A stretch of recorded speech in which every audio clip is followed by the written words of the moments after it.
What's up, everybody? Welcome back to the Couch Consumer live stream. We've got a massive live stream for you today. It's going to be freaking awesome. First, we're going to be talking about the absurd amounts that games cost in this day and age, rivaling big budget blockbuster movies. That's absolutely insane.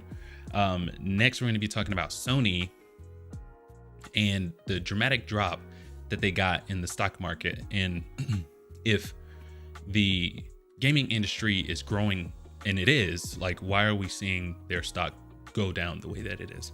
And then lastly, we're going to be talking about the overall health of the gaming industry. We're seeing mass layoffs across the industry, and we want to kind of take a figure of this stuff and ask why. Like, we don't have a perfect answer to this. There is no perfect answer, but we want to get as near to the target as possible.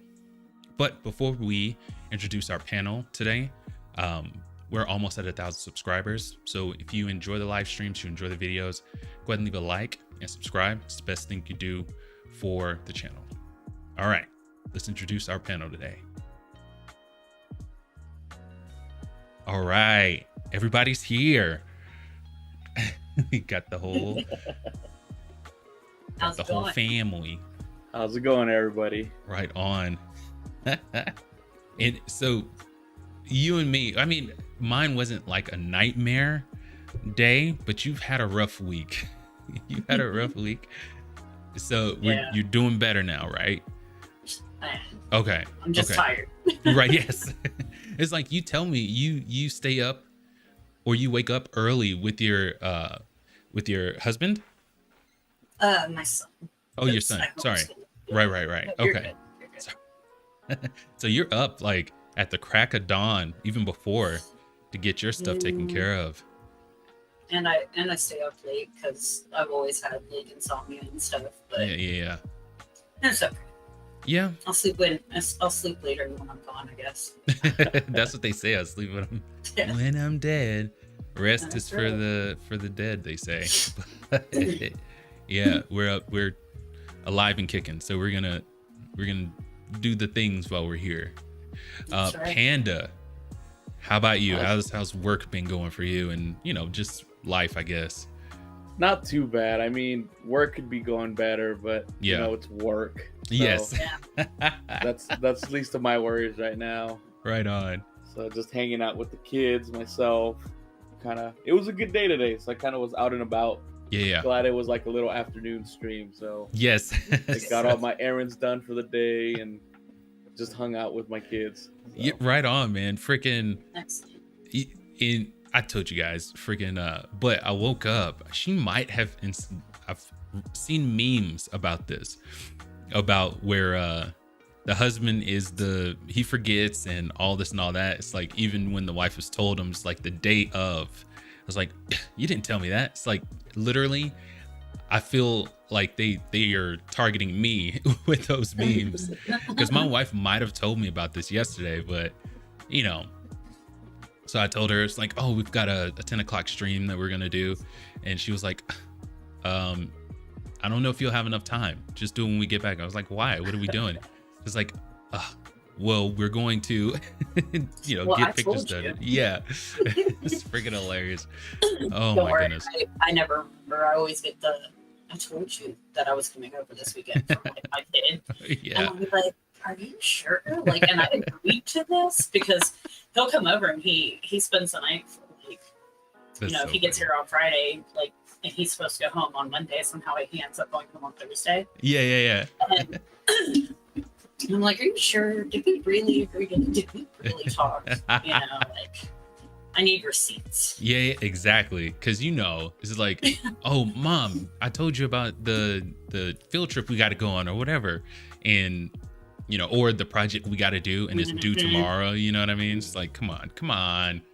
It's like, Well, they say they tell you, but Yes. technically they know you forget. So they're Yeah. like, hey, Dad, remember this project that I was supposed to do that Mhm. you never told me about? Yeah. I know, and my son's the worst because he knows I'll just agree to anything you say whenever. Yeah. if I'm half asleep, he'll always come in and wake me up and like ask for things. Yeah. And then he'll be like, "Oh, but you said," and I'm like, I can't fact check you, so I'm just gonna have to take your word for it. Oh my god. now that he's 15, I said, "You cannot do this anymore. Like, you know what you're doing now. You understand. This is over." And he giggled at me when I said that the other day. I was like, So he knows he's wrong. wow. He knows he's been doing you wrong. Yes. That's hilarious. Yes. He's doing me dirty. I'll wake up one day. There's gonna be like a peacock and a penguin and a lion in the backyard or something. Yeah, see, it's like do something crazy. Yep, Mom, you told me I could get him. I told you I had an idea about starting a zoo, and you said it was okay. It's like, yeah, okay, bud. I can see that happening. Yeah. Like, my daughter will probably be in on it. Oh, that's just wrong. That's wrong. So we do have some comments already. We've got let me see, where am I? Oh, derp. Okay, so we got John DBZ in the chat and Lord Beerus in the chat. We're going to read our first article, and then we will definitely get to the comments. We'll get to you guys. My brain is scrambled eggs today. Seriously, it's just been a long week. It's so bad. Oh my gosh. Thank you guys for agreeing to get on with this. I'm going through like an Alzheimer's type deal. I don't know what it is. I got I hit my head really hard or something like that and just crippled my short and long-term memory. Yeah. So, you're like that chick from 50 First Dates. Yes. You go to sleep, wake up, nothing's there. Who are you? I'm your wife. No, you're not. Don't you remember me? All right. She hits him in the head. Yeah. Oh my gosh. I'm trying to find the article. I think this was going to be okay. So what I wanted to talk about first is the absolute ridiculous amount that these games are costing nowadays. We know that Jason Schreier over at Bloomberg, he broke this story. I don't know if it was a leak or something like that, but anyway, we found out that Spider-Man 2 was upwards of $300 million to make. So,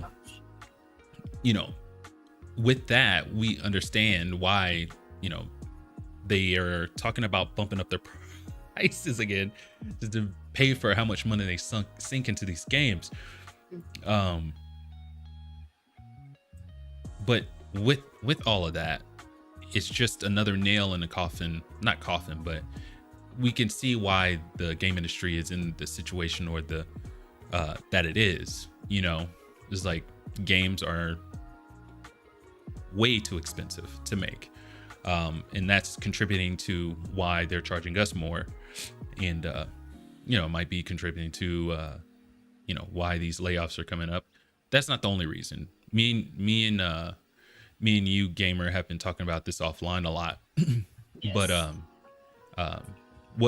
what I wanted to say is like, when did the budgets balloon to the 300 millions? Even Spider-Man 1 was 100 million to make, and then what do we got here?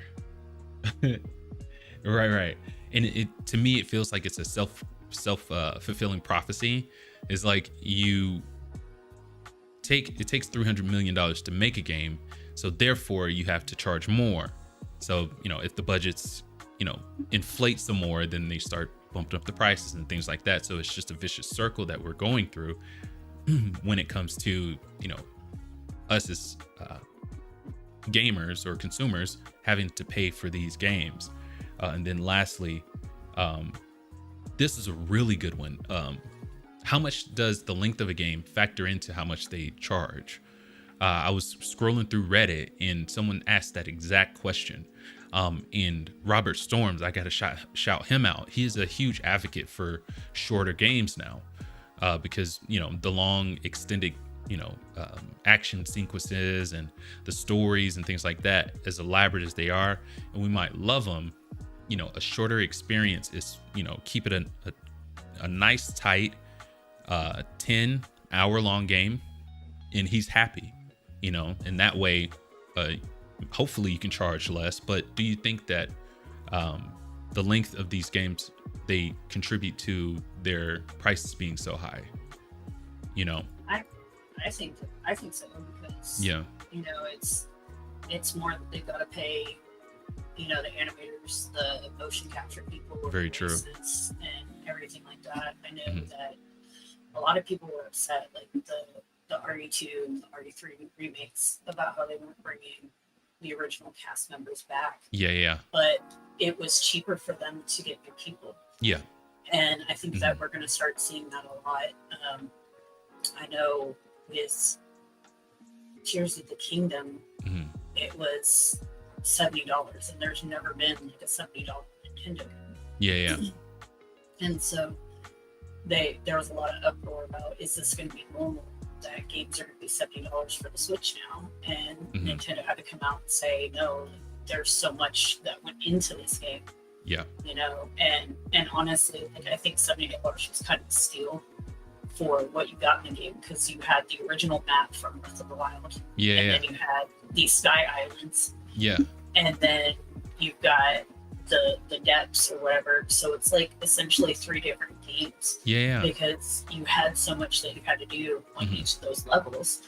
And to me, I'm like, you know, that made it extra fun. And then you've got all the side quests, which in a Zelda game can get ridiculous. But I mean, I've got 2 gameplays going, and I know I've got like at least 300 hours going, and I'm still like not even halfway done. 300 hours.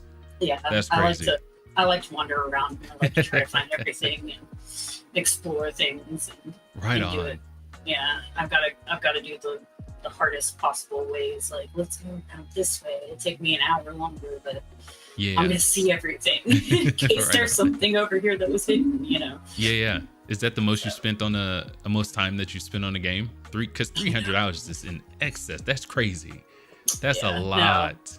No, I've spent a lot of time in, like, if I have an open world game, there's going to be an excessive amount of time on it. Like with Assassin's Creed Valhalla, like, I loved it. And I've beaten it, but I've still got so much left to do. Yeah. And I have so many hours in it because I just kept exploring things. Right. You know, and I'd be like, well, you know, how far can I push this? You know, is this the end of the map? What? That's so funny. I usually end up having like a whole lot of hours on stuff like that, because I'm like, I gotta know, is there a secret? Yeah. Or can I go out in the water? You know, is it really the end of the map? Are you really gonna kill me and send me back? You're right on. Okay. Yeah. Well, freaking I know that while looking this up, even back then, I want to say it was the mid 90s, whenever Jak and Daxter came out, even those games, some of those, I want to say it was the third one, was like $14 million. I had no idea it was that much.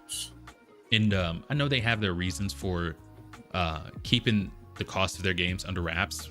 I totally get that. You know, they don't want people to be like, well, what the heck, dude? Why are you spending so much? Very much. But what I would really like to see is them rein those kinds of costs in. That is unbelievable, you know. Oh yeah. And then what I think the thing with that, I believe, is because the game just should be better, right? That's why they put so much money into it. I mean, I would say it would have started with like the Jak and Daxter games, right? It started off kind of, you know, in general, you know, platforming game, and then at the end it was like almost an open world game, right? Yeah. So yes, it was. I want to say the awesome. Funding and the amount of how much time and how much money they put into it should be on the work, right? I mean, right. We might talk about this later. I believe we will, but it's like all these AAA titles that are coming out that aren't hitting their level. Yeah, they look amazing, but you know, story based, you know, and the way it plays isn't on par for like you said, a $14 million game or a $20 million game. You know, Call of Duty was on Xbox when it came out, and since then it's gone to almost looking like a movie, but then at the same time it's ranking in millions as it's spending millions. So that's right. There has to be like a point, right? You're spending that much money, you assume that you should get that money back. But are you making a quality game is the issue now. Yeah. Am I gonna spend $70 on a good game, or am I gonna get a game that's just trash and I'm only gonna play it for an hour and then Suicide get disappointed? You know what I mean? Yes, it was gonna be a Suicide Squad. Perfect example, right? You know, Yeah. these guys made Batman. They made all the Batman series, and That's right. they were expecting to have this like nice, you know, villains game, and then it comes out and it's like, oh man, this is not what we expected. Yeah, because they were really successful with the Arkham series. Yes. Yep. And then Deservedly and they had so. fans. Yeah. But fans they had such high expectations. Yeah. I mean, the other one right now is Skull and Bones. I don't know if you guys have seen reviews on that one yet, but yeah, that was not a good game to come out right now. Everybody was expecting kind of the Assassin's Creed Black Flag version of Skull and Bones, but it wasn't. No, they kind of dumbed it down, and they got rid of a lot of the aspects that you did in Assassin's Creed, and that's why I love the pirate ship on Assassin's Creed Black Flag, because you get to roam around the island, you can roam and pillage ships, you know, and that was nothing compared to what came out. So. Oh my gosh. And then the CEO came out and was like, oh, this is a quadruple A game. And I was like, hold on. It's like, you're making it worse now. It's like all this money you're putting into breaks. a game that, like, what are you saying? But yeah, no, it's definitely not a quadruple A game. It's a definite downgrade from Black Flag. You're not able to do the things that you could, you know, in a game that was what, 11 years ago or something like that. I was gonna look up real quick. Let me see. You know, because it was a while ago and it was really good. Yeah, I think most people they wanted to capitalize off the fact that everybody loved Black Flag. Yeah. And then they're like, ooh, Skull and Bones. And then I saw something the other day and they're like, well, it's not Black Flag. And I'm like, 11 years. 2013. You're right on. Jeez, dude. And they dropped the ball. They fumbled it hard on that. And they want you to pay, you know, $70. Yeah. How much did it take to make that game? It was in production for like 9 years. It was announced, I want to say, in 15. Skull right and on. Bones. See. Well, my thing is, it's like you're spending that much money, and it's like basically bigger than a Hollywood movie. Yes. What is costing so much? Right. Like, because you've got developers in-house. Like, how much are they making? Yeah. Well, how that's true. Would it have been bad if they used the same concept from Black Flag? You know what I mean? I don't think so. Save a little bit of money, just use that same. You know, get rid of the Assassin's Creed aspect and just go full pirate. Yes. You know, and go full pirate. You know what I mean? It's like the amount of money they put into this game that was announced in 2017 and it just came out now and it was a letdown. It's like, oh man, like where did you guys go wrong on, you know? That's hilarious. The pirate aspect of Black Flag was just the side piece, right? It was the side missions to it, and it made the Assassin's Creed series better because that's what people wanted to do. They wanted to be pirates. Right. Yeah. I think at this point I'd rather play what's that other one on Xbox? I already forgot the game. That pirate game on Xbox. I don't know. I don't remember. Let's see. Right on. We keep saying pirate, my mind goes Pirates of the Caribbean. I know. What what they're gonna run up to, we've talked about this time and time again, economics. They're going to be forced to slim down these costs for production. They're going to be forced to, because whenever you know, they have to bump up their prices to meet what they'll need to get back to, you know, even break even, you know, let alone make a profit. That's going to get further and further away, you know, because the more that consumers have to pay, the more we're more likely to go somewhere else, you know. I mean, because your game should be funding your company and your next big title, right? Yeah. If Grand Theft Auto 5 is making billions of dollars to fund Grand Theft Auto 6, just imagine they have the funding for the next 8-9 years now because of one game. You know, Yeah. not every AAA title needs to do that. They could stick down and like make one decent game that That's will right. fund them forever. Yeah. Instead of make 10 different games and hopefully one of them hits. But what they get out of the hole. And what they have to remember is, you know, gaming is a luxury item. You know, it's not something that people need. Yes. You know, the Hulus, the Disney Pluses, and things like that. They are luxury items, and whenever, you know, prices start soaring, those are the first things to go. So I think that what they really need to take a step back and realize is that, you know, we need to rein in our spending on these AAA games. We need to rein that in, whatever you have to do. So my problem is that we'll get to that later. I'll make that point whenever we get to it. But let's just say a lot of these CEOs probably shouldn't be getting paid the salaries that they do. You know what I mean? And I have nothing against CEOs. I want to see businesses thrive. I want to see competent people at the top doing good things and getting paid for their work, you know.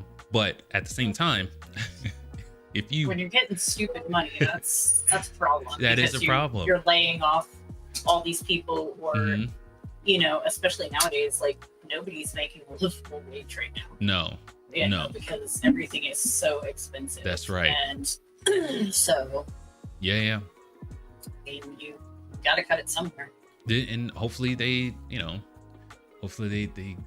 get their thumbs out of their buns so they won't start going under. Because I don't want to see Sony go down.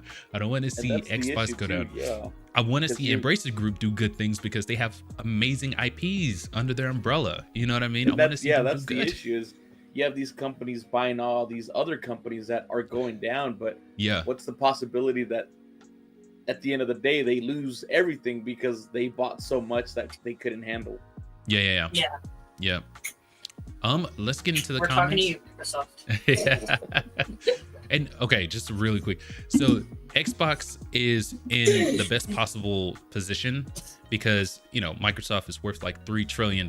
So if they aren't making money, they are making money, but let's just say, you know, they make a bad decision and they fumble it and they are, you know, they need to build themselves out of a hole. Microsoft can bankroll them for forever. You know what I mean? Much. The Sonys don't have that. They're worth 150 billion. They're probably worth a little bit more now, but around 150 billion. That's not 3 trillion. You know what I mean? So if Sony botches something, they're screwed. they're screwed. Hardcore. Very much so. Yeah. But let's get to before we get to the comments, to anyone looking for Gamer and Panda, here are their socials. You can get a hold of them on their YouTube, their X account, and their Twitch. So definitely go out and show them some love. We've got Lord Beerus first and foremost.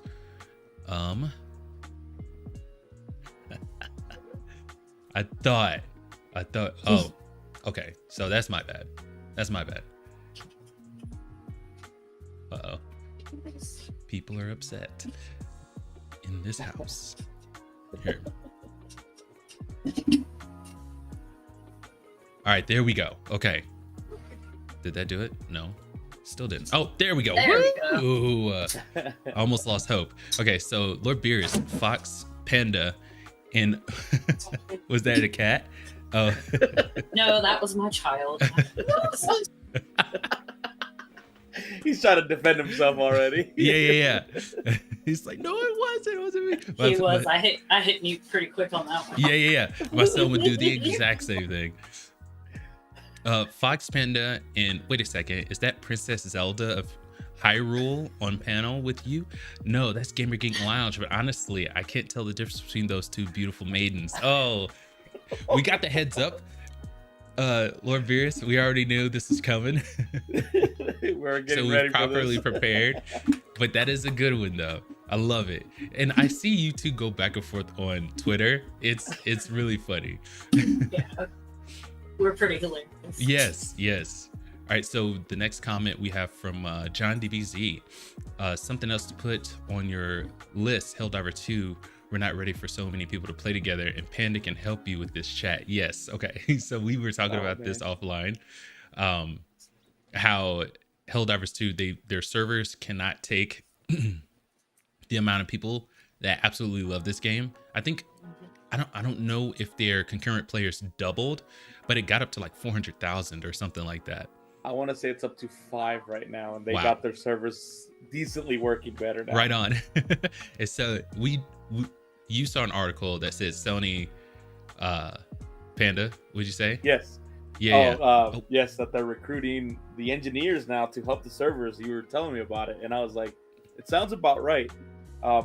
Like since last week, I was on queue for maybe 5 minutes at a time to try to get into a server, but now it's a lot more constant. So it seems like they're ramping up their server availability on it. So it's real good on that.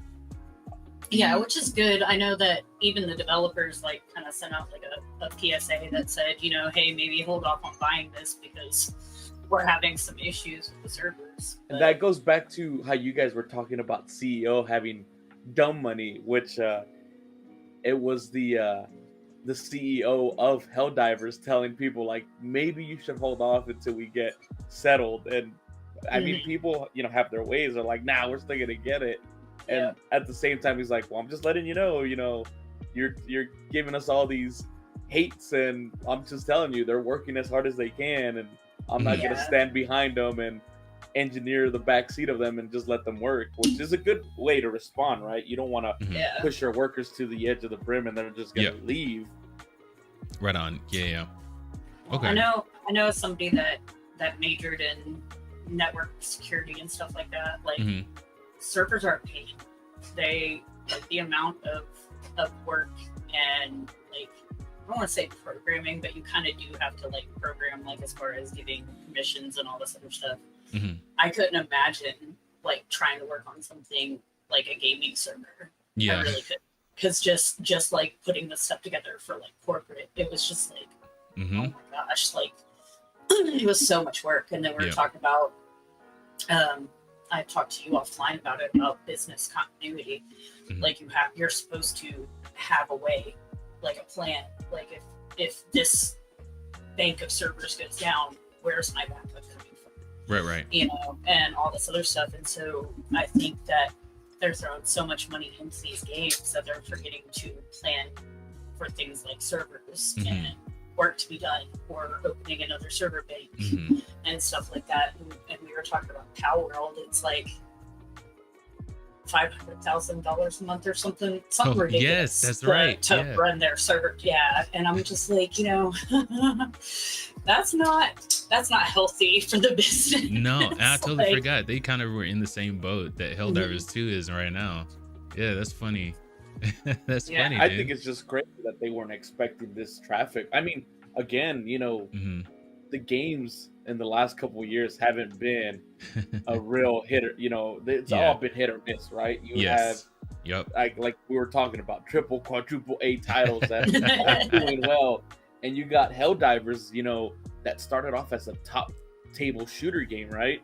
That's how it was, and they branched out. You know, they shot in the dark, right? They went ahead and did a third-person, first-person shooter game, and you know, they risked it. They risked everything for this game, and look what happened. You know, it paid off a lot of big time. A lot, right? They put quality. They put their best people on it to make this $40 game that people are like. I mean, whoever has TikTok, Instagram, you've probably seen those reels that I've sent where people are making commercials on their own for Helldivers 2 that just want you to go get the game, and it's free advertisement, right? You know, you have all these guys playing the game, making it look cool. I stream it and it makes me feel like I'm in a movie most of the time, that I forget that I'm playing. That's so dope. And that's great. That's how you know you got something. It's like people who don't mind putting in the legwork for you, you don't have to pay them. That's how you, when they do work for you, you don't have to pay. You know you got something. That's why you don't see the commercials like you did back in the late 90s and early 2000s, how they used to have all those fantastic commercials, advertisements for the PlayStation and Xbox and this game and that game, and you'd see commercials, gaming commercials almost constantly. And then now you don't, I mean, not just the DVR ruined everything and streaming and Right. commercial free ruined things. But Mhm. you know, you've got so many gamers that are promoting your games. Yeah. You've got all this other stuff. So it's like you're not spending money on marketing. So that's not the part that, you know, you're worried about, because you've got everybody else doing it. You have to do some stuff, but Yeah. I mean, you know, luckily for us, they don't have to pay marketing the way that they used to. Otherwise, we'd be paying like $150 a game. Yes. Okay. Ridiculous. So another one from Lord Beerus. She's up early like a true army soldier who is up at sunrise and salute the flag. Yes. What is it? Colors? Not colors. Yeah, it's the colors. Is it Well, colors if it's got the yellow like fringe around it. Yeah. It's like, because I remember that's the colors. they used to what was it? I can't remember what it was, but you had to stop, face the flag, and salute until it went out.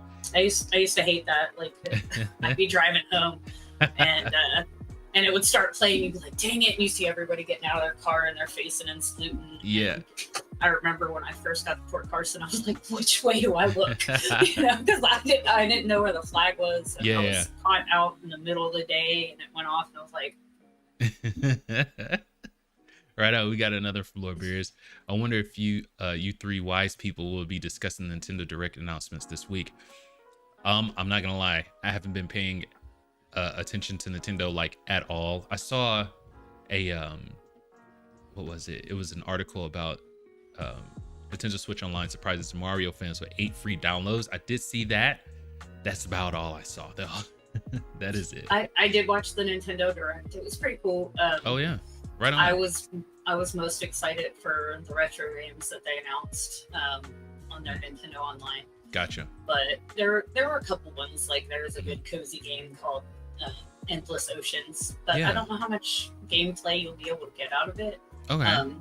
You're basically a diver, and Yeah, it's supposed to be different every time you dive. Oh, that's And cool. then there's like 500 species that you can discover, and some of them they even put like endangered and mythical in there. And I was like, ooh, for that alone, I just want to go. Yeah. And the then Loch you Ness can Monster and all that good stuff. Come on. Yeah. And you can meet up with like other people online, like up to 30 people, but you guys can share what you found. And I'm like, dude, I like that. Yeah, you know? that's cool.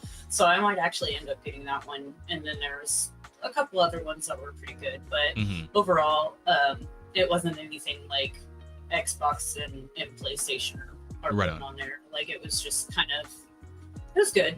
Yeah. But, you know, like I said, there were a couple games that I was interested in and a couple games that I was just like, why? I see that the Epic Mickey looks like it's going to be remastered. Yes, the Epic I forgot what? about that. Yeah, it's Epic Mickey. Epic Mickey. It used to be like he got, I don't know whose room he got into, but he ends up going in there with a paintbrush and messing around and knocking things over, and then he gets sucked into this fantasy world, and he's got to like paint his way out. How would you describe it, Panda? It's like it's like a drawing. I wouldn't say it's a drawing style game, but it's it would be almost like a Final Fantasy kind of fighting game, but he uses paintbrush strokes to attack. Okay. And this was, what was it on? It was on the on the Wii, right? Yes, when it came I think out? so.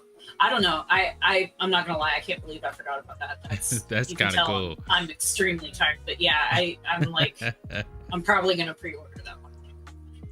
I was gonna say, I believe when it came out back in the day, a lot of people were kind of like on the fence about it because it was a fighting-based like Mickey game, and they thought some of the monsters were gonna be like scary because they're like almost like ink blocks, right? Like they're drawn out like shadow, I believe it was. So people were kind of like, how's my kid gonna react with this if it's too scary? Well, it was made for like not toddlers, you know. Like it was probably like a 10+ game. Well, that's the issue, right? When you put Mickey on anything and it's a kid's game, everybody's like, oh, my 2-year-old. No, I'm looking at it right now. It's not. They've also got to gear it towards adults because, I mean, let's face it, we're playing these games too. Right.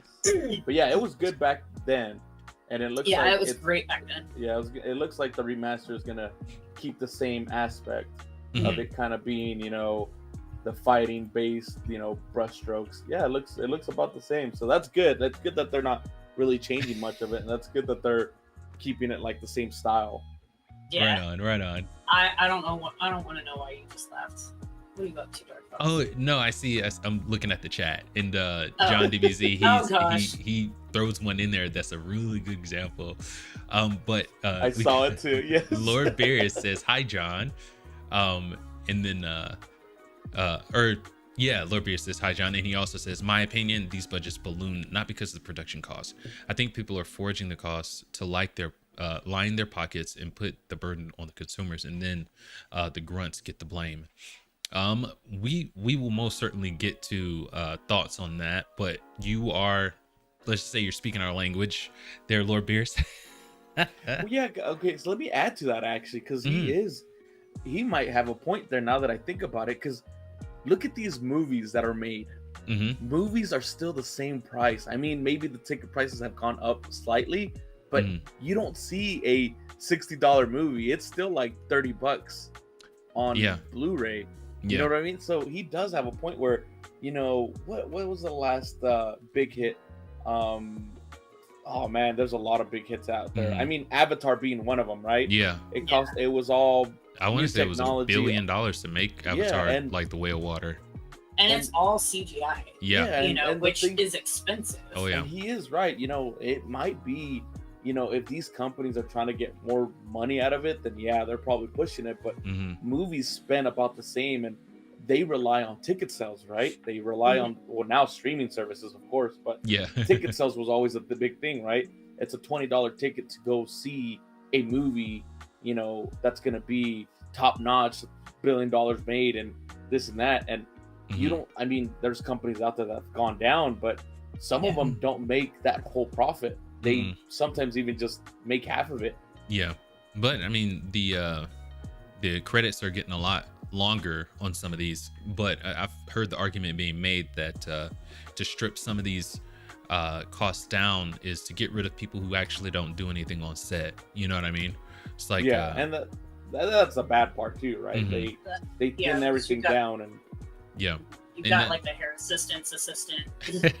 Well, I mean, yes, the assistant gets the assistant's coffee and the coffee for the assistant. Yeah. And it is crazy. I mean, my cousin worked in special effects for a while, and like we were talking about, you either couldn't get work, or like there were so many unnecessary people there, doing certain things. And I'm talking about like 90s and maybe the early 2000s. I think he probably quit like around the early 2000s. Yeah. So I think the last one that I really remember they mentioned he worked on, I think, was Batman and Robin. Yeah.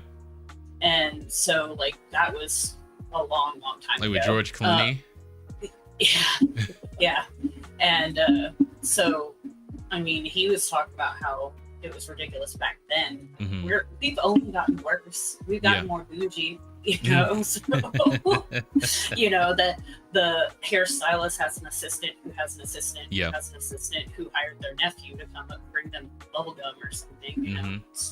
Yeah, and I mean it really does go like that. Like it does.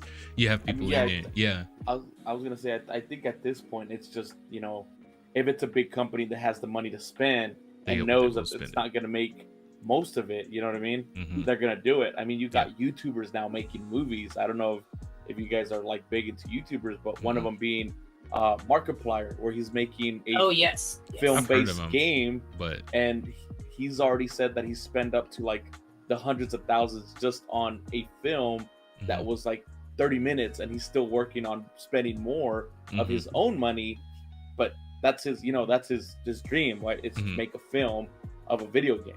So he's really popular. Yeah, he's really great, really popular. So I mean, it sucks having to use your own money, but I think it'll pay off for him. But well, the thing is, I listened to his podcast, and he has a hobby of collecting camera lenses, and he just bought a decent camera to film the movie. That's crazy. But everything that he's bought for this camera, just because he wants to be a collector of lenses, like old lenses, like old film lenses, and he says he spent over tens of thousands on some of these lenses that Oh yeah. he'll just put it up for like a display, but he can still use them for this film. Yep. At the same time. So it's like, damn, yeah, if you have the heart to spend that money and you're not going to get most of it back, then yeah, go ahead and do it. But like Lord Beers was saying, is most of these people want to get all this money back. They want to make sure they're going to make the money and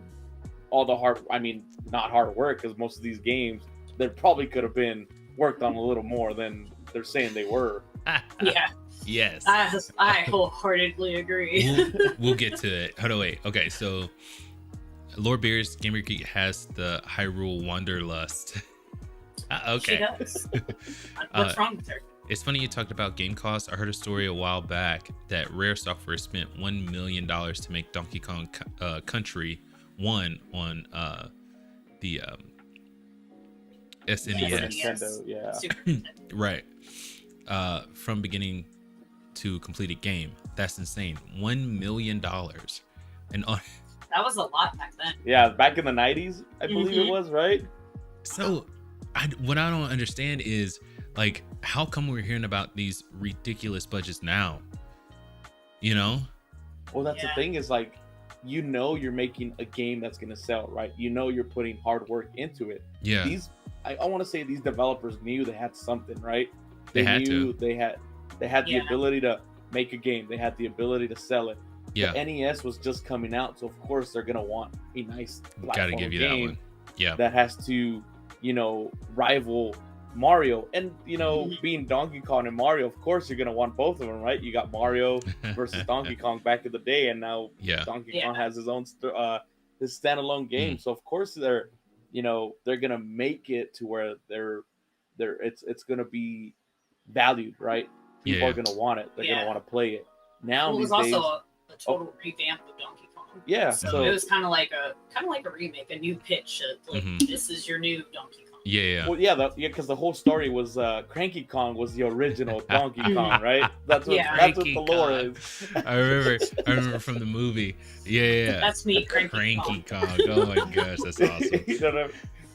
I love that movie, by the way. They had everybody from Donkey Kong. They did so good on that movie. Really good music too, man. Their playlist was pretty good. They had the Donkey Kong song in there, right? The 64 one. Did they? Yeah. Yeah. I think so. When they announced Donkey Kong when he's about to fight Mario, they have him. They have it played in the background. He's like, no way. I don't know if you can't believe you missed that. Yeah. Oh my gosh, dude. It's like we're having a Mario watch party later. Dude, that movie is awesome. I loved it. Absolutely loved it too. Yes. And I gotta give Chris credit. It's going towards the people that want to see it, right? Mm-hmm. You announced that we're gonna make movie-based games have not been on a roll, but the original Mario that they put out. Yeah, John Leguizamo. I kind of love that movie. That was a cool movie. I hate that movie. It's a cult classic and an acquired taste for sure. Bro, I enjoyed it, man. It was hilarious. It's so bad, it's so good type thing. Is that what we're talking about? I want to say the best part was the dancing elevator scene. Okay, where he moves one of them right side to side, and then they all start to dance together. That was the best one. I do remember that.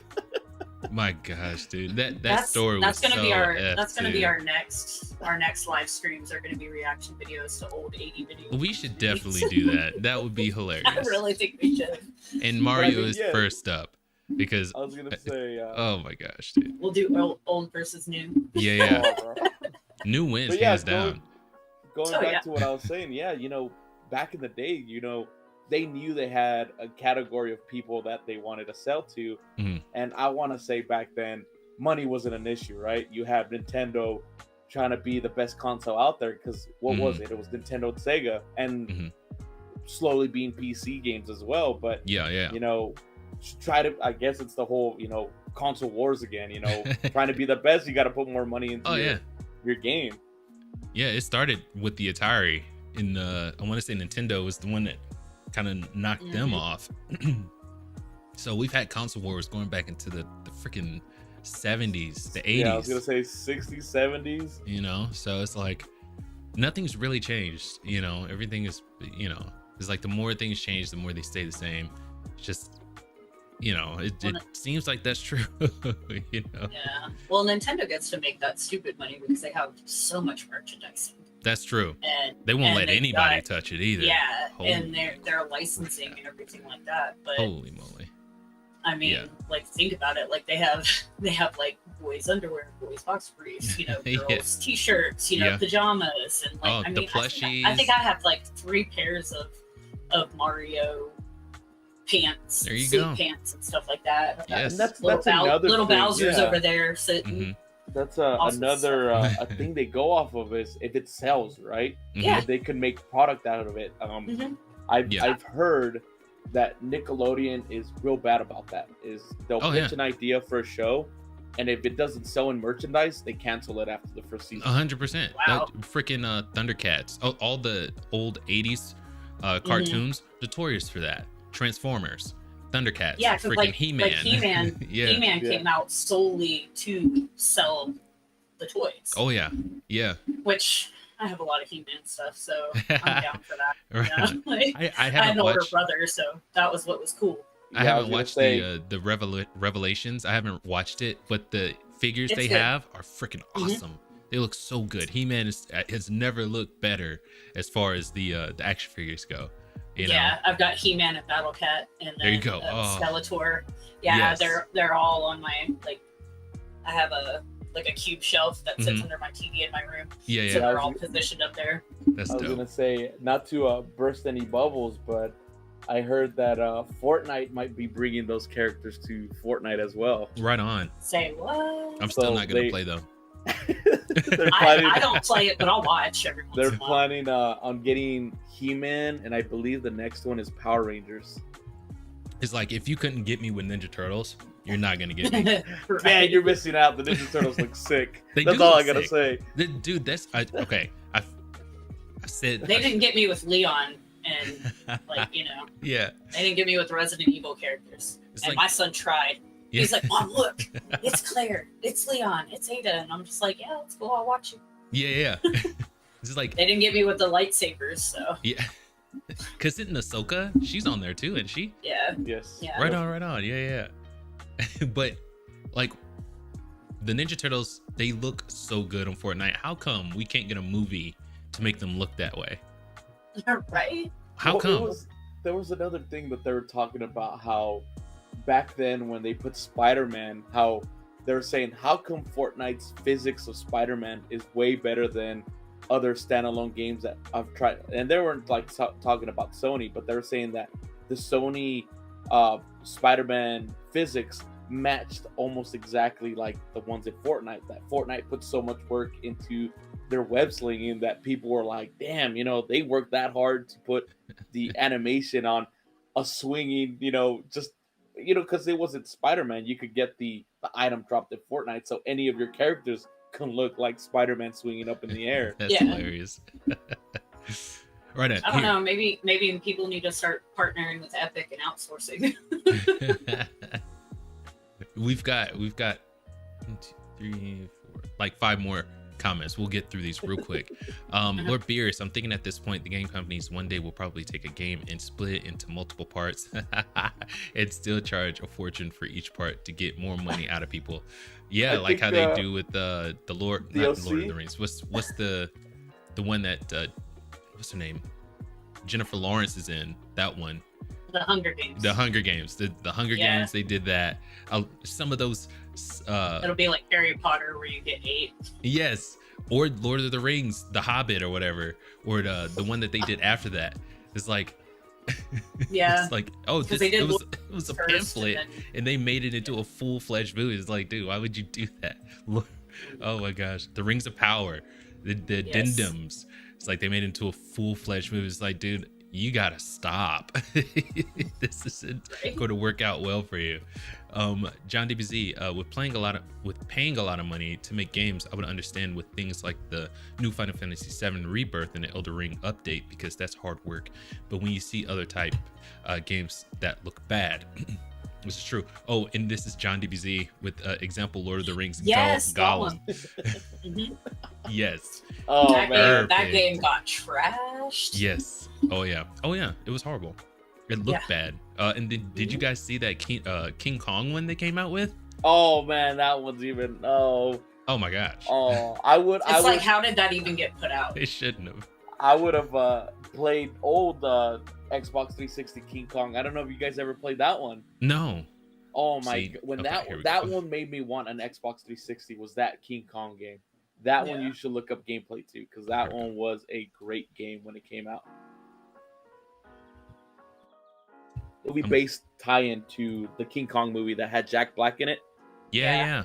Oh. And okay. That gameplay was amazing because you would fight the dinosaurs, because he was fighting dinosaurs on Kong Island. Yes. And oh man, you just need to watch the dude. It even looks better. I know. Yeah, I know my brother played that. Well, yeah, and then I had a friend that had twins, and they would play that, and I would always watch them play. So. Oh, that's crazy. That's awesome. Yeah, you could be like King Kong, and then you could be the camera crew, right? Because it was Jack Black and his camera crew trying to find King Kong, and they were shooting in it too. So you could like go out and shoot the little raptors, and after that you become King Kong and try to escape the island because they're trying to find you. And it was a whole it was crazy. It was like the first way to announce how Xbox would run on like the graphics that it showed. Because it was I think it was Universal that made the game as well, like WB with their games as well. So it was one of those like movie-based tie-on games for an Xbox. those are those are hit or miss for me. Let's see, Lord Beerus Fox, I sent you a DM showing you everything that was announced at the Nintendo Direct showcase this week. Very cool. We'll take a look at that probably at the tail end of the live stream. Lord Beerus again, thank you Panda for that support with my opinion. Very cool. John DBZ, UK tickets for theaters are only $4, so super, or £4. £4. Yeah. So super cheap here. That's awesome. Holy crap. Yeah, I want to say a ticket. Okay, no problem. We'll just go to UK. Yeah, I know, right? I want to say a movie ticket just for afternoon, like after like a matinee. A matinee I think is like $6, but after that it's like $12-13. Yes. And then if you want popcorn and soda, you're already spending $60. Yeah. I know it's about $60 for me just to get tickets and everything, and a drink and popcorn for us to share. So, and I don't have anybody under 10 anymore, so it's not like I get the use. Right on. Tickets, so.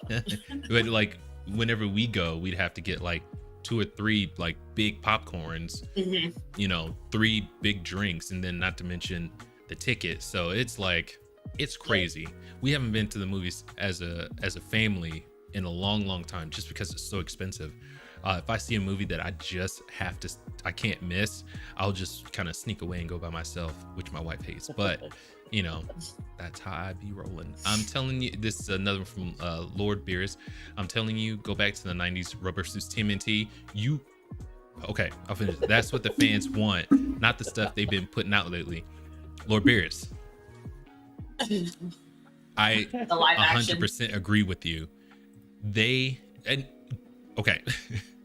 They'll need a little bit of CGI because I want them to not have like the weird animatronic stuff going on. You know what I mean? What is it? The Canadian mouth South Park movement. Yeah. Hey, buddy. I'm not your friend, guy, but yes, I would. But those love to 90 see that. turtle movies were great. They were amazing. The second one is my favorite, but it had the weakest narrative and like some of the weakest writing too. Not like weak, like it was bad, but between the first one and the second one had the weaker of the writing. I thought the first one had better writing, better story, and the second one was like updated. It looked better, in my opinion. I think the second one was where they're trying to bring in like different turtles that just didn't like go on with the lore of the Ninja Turtles. I think they had the female turtle that came out as well on the second one, right? I want to say the first female turtle that I saw was during the there was a show that came out, and they brought in a female turtle, and they looked really good then too, but like um, in the second one, they had Razor. They had the snapping turtle and the wolf that they mutated. Yeah. And then Which Shredder. is funny because in the Nickelodeon adaptation of the Ninja Turtles, they have Snapper too. That's what his name is, right? It's the little snapping turtle that mutates. And who is it? Is it Ralph? Is the one who befriends him because Ralph is being tough. So no. You're talking about. Oh gosh, I know exactly. It's Slash. Yeah, I think you're right. I don't know. My daughter knows more than me. She's always talking about. Let me. But yeah, he's a pet turtle. He's Raph's Yeah. pet turtle. Start out He was. acknowledging us. Yes, Slash. You're right. Slash. There you go. Yeah. Right on. Yes. He was cool. In 2012, Ninja Turtles on Nickelodeon's peak. That's the best one. Not sorry on that one. Is that I the did like 3D, the 3D one, right? Yeah. When Donatello is like in love with April O'Neil. Yes, that's my daughter's favorite one. Right on. Leo is still my favorite. He'll continue, but I have a lot of love for Mikey because he's the most naturally gifted of the four, but he's just lazy. He just wants to do his own thing, and chill. And He's a joker. yeah. Remember, That's his deal. they I were love him for that. That was the whole setup for the last Ronin, was Yes. the Nickelodeon aspect. Mhm. So But I want to say Peter Eastman came out and said that they chose Mikey just because it seemed like a good fit. The underdog. Mikey's considered the underdog. And I don't consider Mikey to be the underdog. I think he's a really gifted fighter. I think he's just overlooked because he's such a goofball. Yeah, Yes. he's so So they don't take him unserious. serious. Yeah.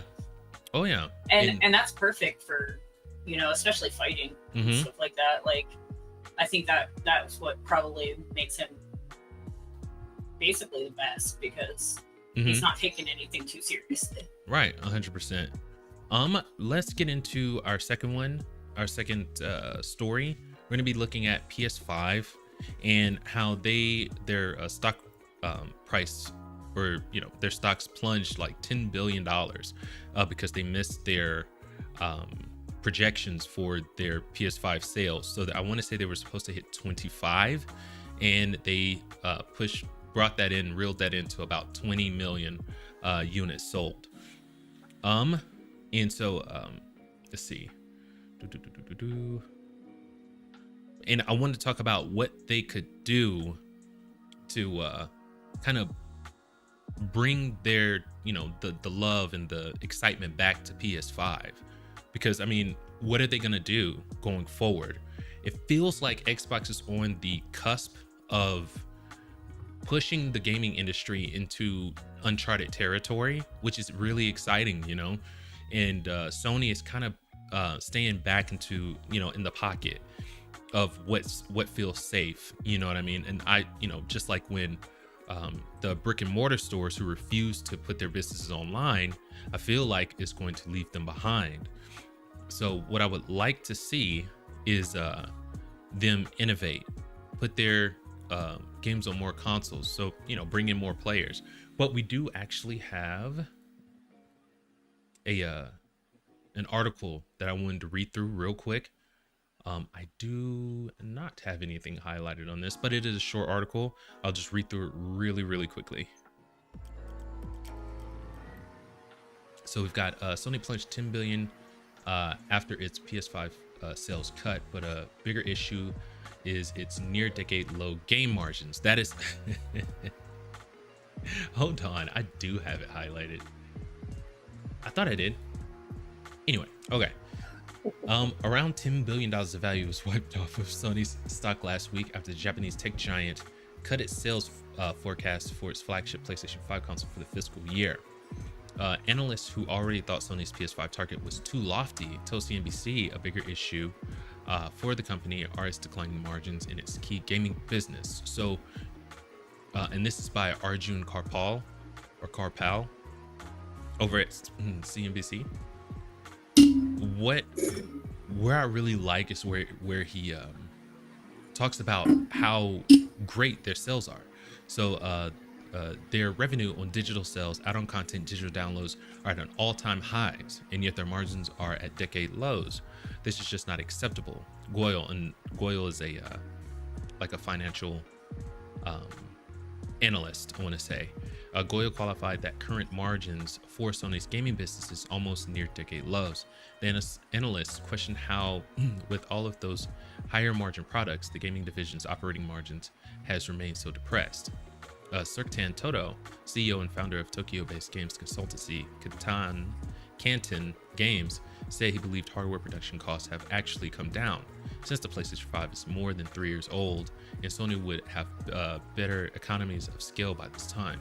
Toto said that part of the reason why margins are being squeezed more recently is that software production costs have been rising. Spider-Man 2, which came out last year and is produced by Sony-owned Insomniac Games, cost around $300 million to make, according to gaming website Kotaku, citing an internal presentation that was leaked after a ransomware group hacked the company. So these budgets seem to have a significant impact on their gaming margin over time. So that is one. And I want to say, what did Toto say?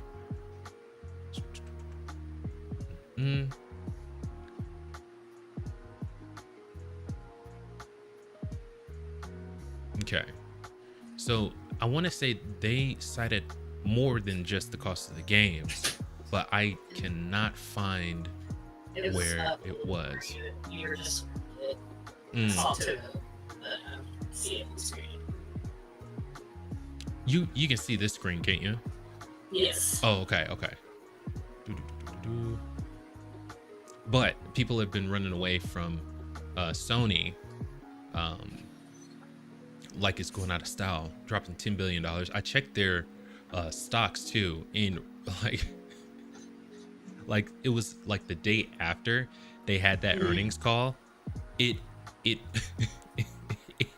freaking went so that everybody tries down. to talk and run. They don't like everybody panics with the stock market, or like that kid that was tweeting and made GameStop's stocks blow up. You know what I mean? Like everybody, the chatter is what messes with the stock market. And the thing is that, okay, until almost 2 years ago, you couldn't really, 2 years it went by, that you could hardly get a PlayStation 5.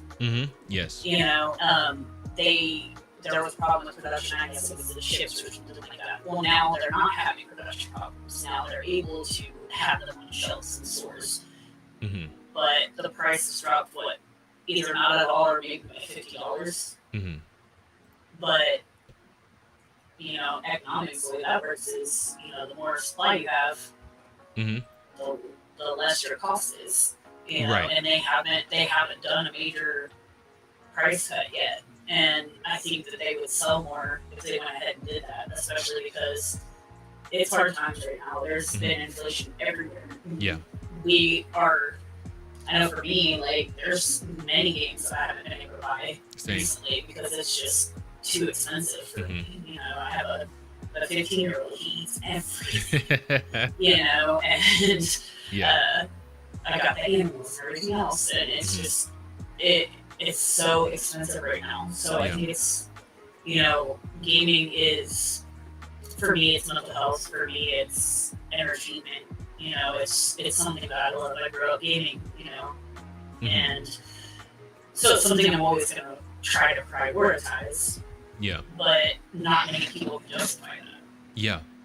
So we need to think about that too. And then I think the problem with not just like the console companies, but the gaming companies themselves is they saw the surges in gaming between 2020 and 2022. But the later part of 2022, everybody started pushing to go back to work. Yes. Yeah. You know what I mean? So you didn't have just the ability to take an entire lunch break to go play a video game. Anymore and stuff like that. So going back to office commute times work being more demanding because I'm sorry, at the beginning of the pandemic, nobody knew what they were doing, so nobody worked a whole lot, you know. Oh yeah. And so you relied more heavily on games, and I think that they took all of those numbers and they were like, well, it's going to stay this way. Yeah. Yeah. And I think they kind of, you know, messed themselves over, and now we're all kind of paying the price for it. Right on. It's we're up to like 2 like red flags for them, right? So we've got their games being absurdly expensive. We've got that to make. We've got that. So that is reducing their margins for their gaming division. You know, if you put more money into it, you have to put the sales up. Like, I want to say Alan Wake 2 cost $75 million to make. And they sold like 1.3 million, which I think that was here. Sorry. That was their whatchamacallit. I can't. Well, like, even within the Panda, like, think about it. Skull and Bones was supposed to be real big. Right. Everybody hates it. You know? So like Skull and Bones won't. Skull and Bones won't make their money back. No. But I think they're putting, like, they're like, oh, this is gonna be great, and they're not testing. Like, I feel like even screen testing used to be a thing. Yeah. And I feel like, you know, there's no like control groups or testing groups anymore to get input on games and stuff. Yeah. That's what you have to look at also is what divisions they're going into, right? Like, how much is Sony into the Ubisoft division, right? Because if they were expecting Skull and Bones to make their money back, then you would see a bigger margin towards, like, Sony's on the Ubisoft boat, but I never heard anything about them, you know, like, being even close to Ubisoft. So who knows? Maybe they even knew that Skull and Bones wasn't going to be a good game, so they didn't decide to go all out with it. Yeah. I don't know. I think they're spending so much money on these games that just they come out and they disappoint. Yeah. And I think that's a major problem that they're having. Right. And so, okay.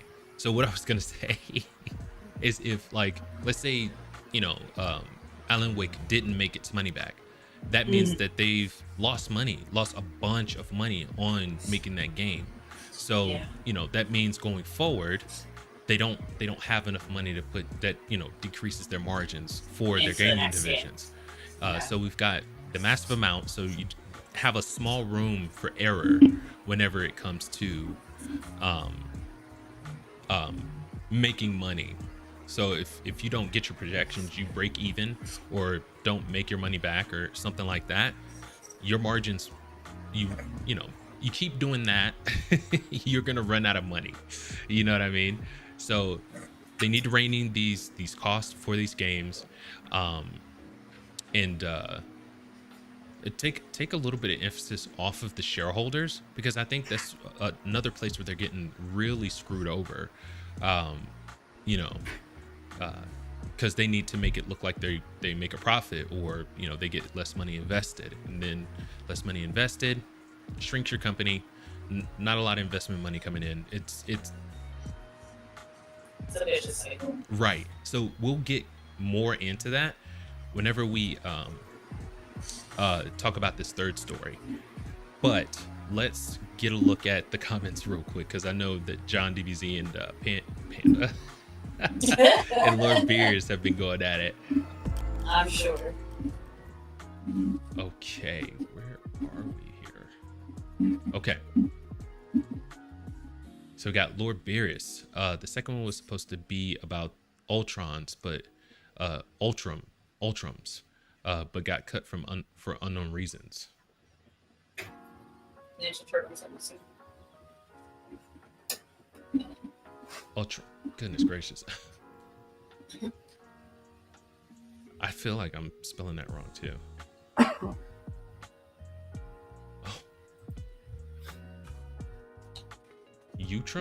Ultrum? and he looks like a Krang. So you guys can't see this, but he looks like a Krang.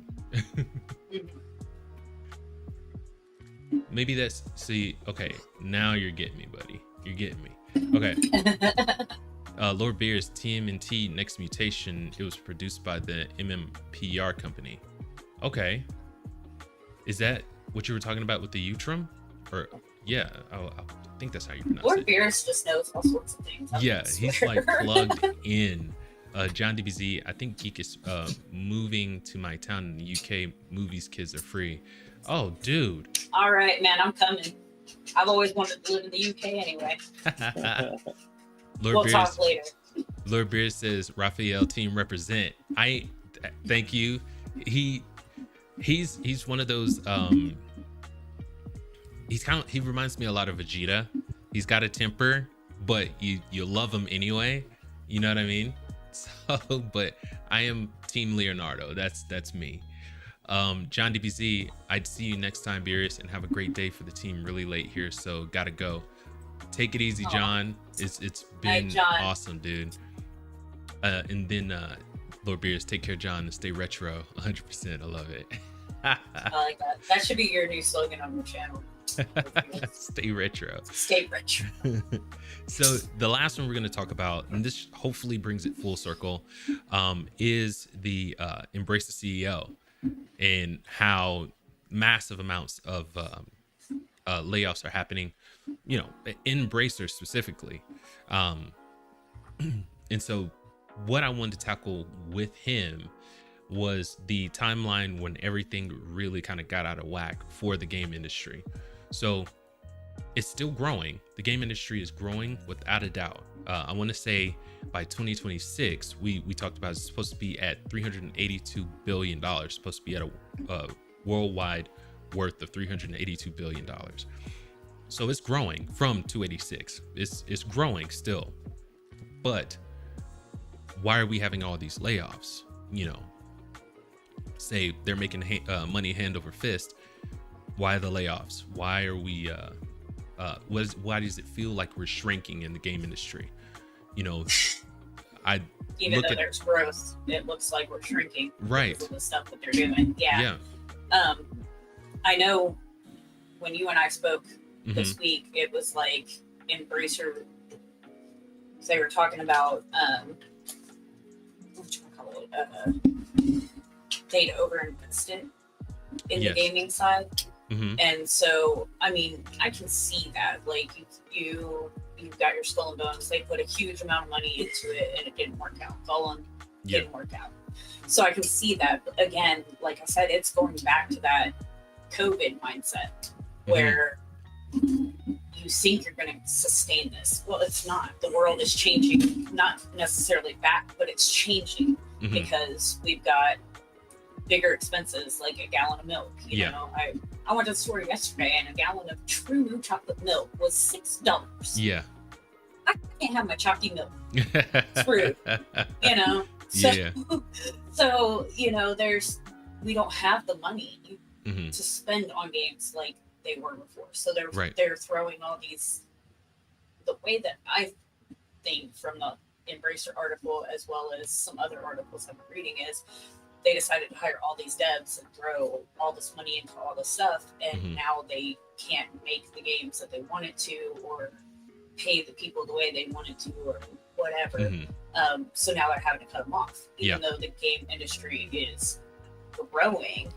It's in a way at a standstill as far as I think the games go, because they can't make what they wanted to make because they're not getting the capital, I guess. I don't know. It's just really weird the way that the Embracer CEO put it. Right. And it's a couple of things for me. The reason why I wanted to use Embracer for this is because they were especially egregious when it came to gobbling up studios and then not having money on hand whenever the tab came to pay. And so they were relying on, I want to say Savvy Games or the Savvy Studios or something like that. It was I was gonna say Arabian, but I can't remember where they're based, but they were gonna give them $2 billion. That deal fell through, and now they have to go through and lay off all these devs and get rid of all these studios. So my thing with Embracer, it wasn't the devs that made those decisions to start gobbling up all of these studios. It wasn't the devs, but the devs are the ones that are paying the price for this. And so whenever we talked at the top of this about CEOs being competent and things like that, that's what I was referring to. So I think that him and specifically should probably see his pay reduced, and pay the devs something. Don't get rid of them. In my tinfoil hat says that it was they kind of did this from the beginning. They had a captive audience, they saw this money, they hired all these people, and then the revenue that they got from having a captive audience is theirs. It's a big chunk. And then the money that they get from letting all of these devs go goes right into their bottom line too. So it looks like they're still making a massive amount of money. You know what I mean? So that's my tinfoil hat. I think at some level it was planned. You know what I mean? I hate to say it like that, but I think at some level it was planned out that they were gonna hire all these people and then let them go, and whatever money they were going to pay the devs, they put back into their bottom line.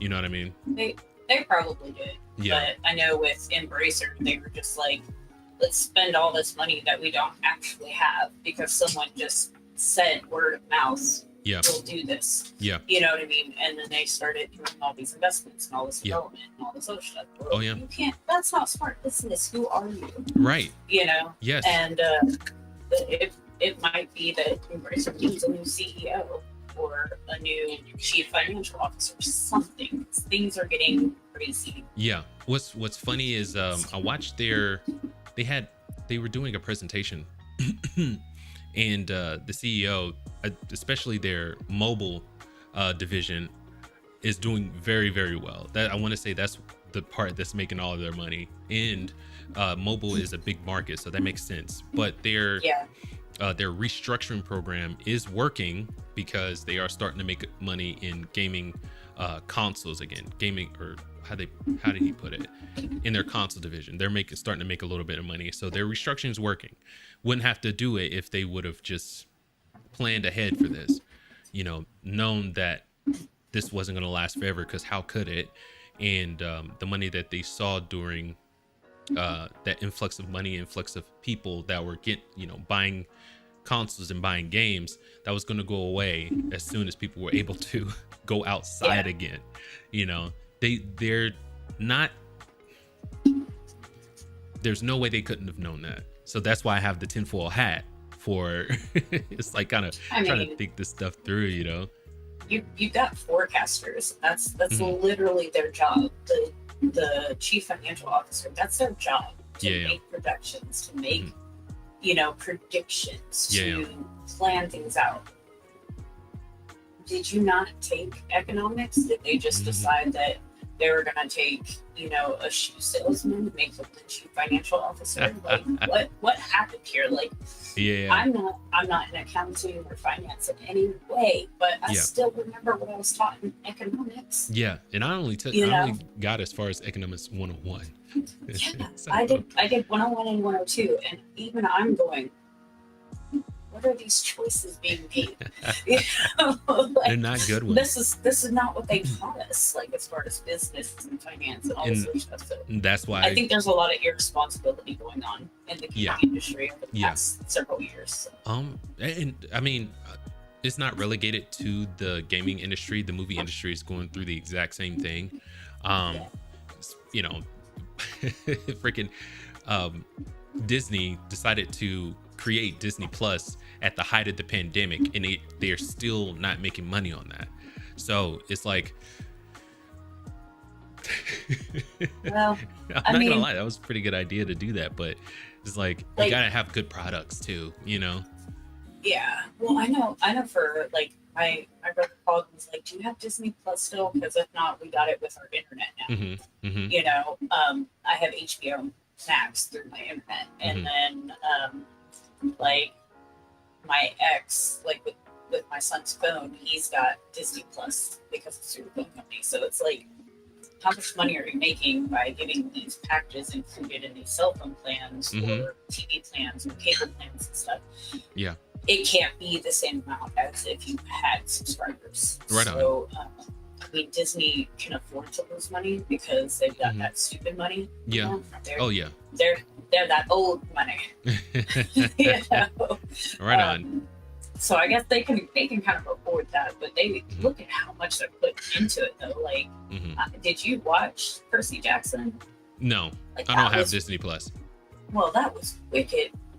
They did so good with that, and I know they spent a lot to make those 8 episodes. Yeah. You know, and so you've got to look at, you know, they might not be making money, but they've got this revenue over here, this revenue over here, and I think that they're probably a little smarter about how to shuffle things around. Oh yeah. Oh, because I want to say their main moneymaker are the parks. You know, it's like a lot of the stuff that they do is to get people to go to the parks. The you know, the how they take their movies and make them attractions at the parks is to get people to the parks, and that's where they make a lot of their money. But at some point, that's going to come to an end if your movies aren't making the money back, their budget's back. If the you whole know aspect, right? If it sells, it's going to make money no matter what. So yeah, that's the hard part, right? You can make a bad movie, but if the toys sell, it's going to be the best movie you ever made. That's true. I didn't think about it that way. Yeah. Well, like who? Because they're making a Toy Story 5. Are you guys going to see it? I didn't even know. I don't know. I'm not a big theater person anyway. Right on. Like, I have really bad social anxiety, so I don't like to go out to do stuff like that. But it would definitely be one of those. I'll probably rent it, like do the at home rental before it comes to Disney Plus or something like that, because I'll want to see it. Okay. You know, and I hope it's good. You have Disney Plus though, right? I do, yeah. Let's say you didn't have Disney Plus, knowing that they have Toy Story 5 coming out, would that make you want to get a subscription? Maybe, yeah. I mean, my thing is like, again, what do I have money for? Right, and yes, so like with all of these subscription services, luxury items, whenever money starts to get tight, you have to tighten your belt. Those things are going to be the first ones to go, right? So exactly, yeah. You know, they're wrestling with getting good content on their platforms to make people want to spend their money or not cut them when times get hard. So for me, I think they wrapped up so good with Toy Story 3 that I don't need, you know, a Toy Story 4 or 5. You know what I mean? Yeah. I'd like them to expand on their, you know, Buzz and Woody. Like if they came out a Woody movie, you know, like it was based in real life or whatever. Did the Buzz Lightyear. Right. I'd probably go see that. Yeah. But, you know, just using these old IPs to try to keep milking for money, for me, that's not going to work, because I'm not going to see Toy Story 5, and I have no desire to get Disney Plus because of it. I mean, that's the whole Gears of War aspect, right? And Halo and all that. It's as long as it makes the money, they're going to keep making it. Yes. Yeah. I want to say that's like a good example is Despicable Me 4, right? They just announced it. Yes. But I was like, Kung Fu Panda's coming out too. Another one? Yes. Yeah, I think it's the fourth one. 4. But yeah, Despicable Me wasn't planned because Steve Carell said that he was only going to make 3 of them. Yeah. And he's in the 4th one, so it's like, did they like, hey, we're going to give you this lump of money if you want to come back? 100%. You know what I mean? Like, that's why they made the Minions movie, because he wasn't in it anymore, and they kept saying like, is he gonna come back for a role on Minions? And they're like, no, he's done. Yeah. His contract is over. He said that if he wants to come back, he can. But as of right now, we're done with the Despicable Me. And then a month ago, I heard that they're announcing it, and it's like, wait a minute, is it because money's coming in, or is it because they really want to make a fourth one? Yeah, I was a little confused when I saw it too, because I thought they were over. Yeah, right. I really did get excited because I do love the Despicable Me movies.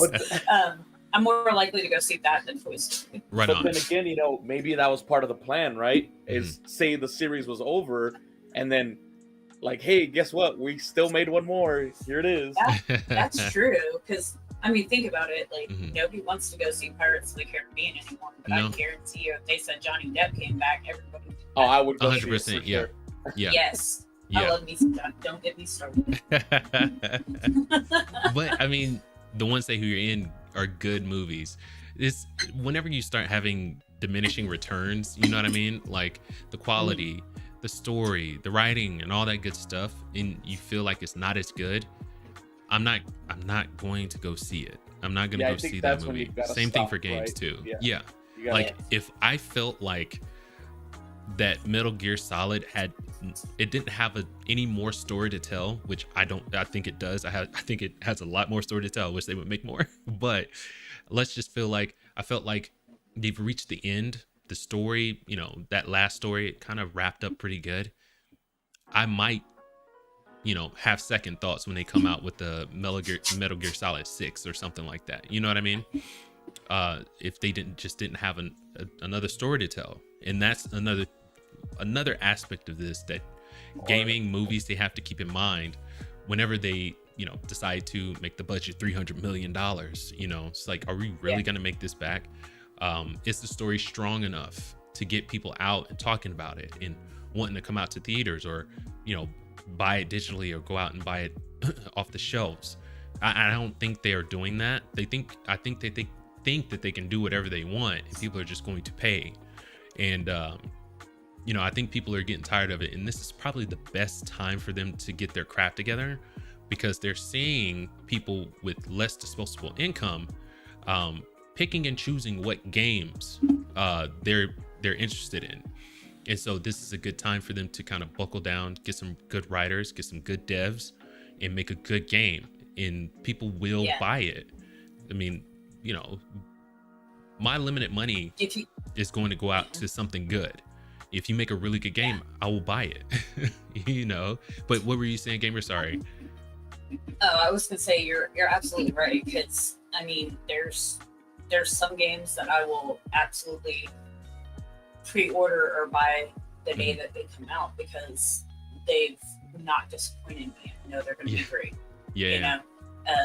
But for the majority of stuff, I'm like, I might wait. I want to see some gameplay on this, or I want to see some actual gamer reviews, not just read what Game Informer or whatever says. There are some games that I will absolutely, because I know that they're good. I'm sure you guys have games like that as well. But for the majority of games that come out, like I need some time, because I don't have money to just buy things. And I think that's a lot of people nowadays. But as a disabled veteran, I definitely don't have the money to just buy whatever. So like I'll usually wait, and I'm on day one when it releases, I'm paying attention, like what do the critics say, what do but I'm more user gamer, like what is this gamer that I follow on YouTube say? 100%. Yes.